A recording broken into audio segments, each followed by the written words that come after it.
لیکن ایسا چہرے میں جلال آ گیا تھا، خوبصورتی ایسی آ گئی تھی، اللہ کو حکم دینا پڑا میرے کلیم 3 دن اور پردے میں رہنا۔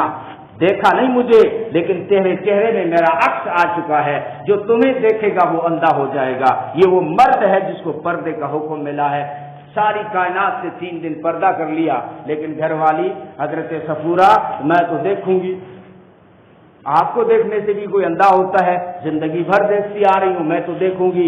موسیٰ علیہ السلام نے فرمایا اللہ نے منع کیا اندھی ہو جائے گی، مت دیکھا نہیں، پہلے ایک آنکھ سے دیکھوں گی۔ آپ کو دیکھنے سے کوئی اندھا ہوتا ہے تو ٹھیک ہے، ایک آنکھ جائے گی، ایک سے کام چلا لوں گی۔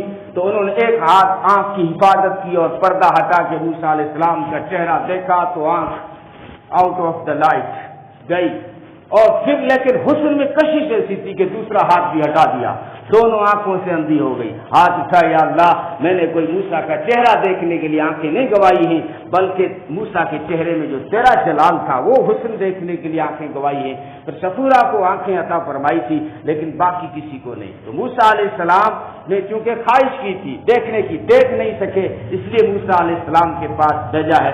تو جب اوپر چڑھ رہے تھے تو ایک منظر دیکھا، میں کئی بار سناتا بھی ہوں کہ پہلے آسمان پہ فرشتے قیام میں کھڑے تھے، دوسرے آسمان والے فرشتے جو ہے رکوع میں تھے، تیسرے آسمان والے فرشتے سجدے میں تھے، چوتھے آسمان والے اتحیات میں تھے، پانچواں آسمان والے تسبیح پڑھ رہے تھے، اور چھٹے آسمان والے تعریفیں بیان کر رہے تھے، ساتواں آسمان والے خدا کی پاکی بیان کر رہے تھے۔ اس وقت نبی کے دل میں خواہش پیدا ہوئی، کاش کہ کوئی ایسی عبادت میری امت کو مل جائے جو یہ فرشتے 7 آسمانوں والے کر رہے ہیں۔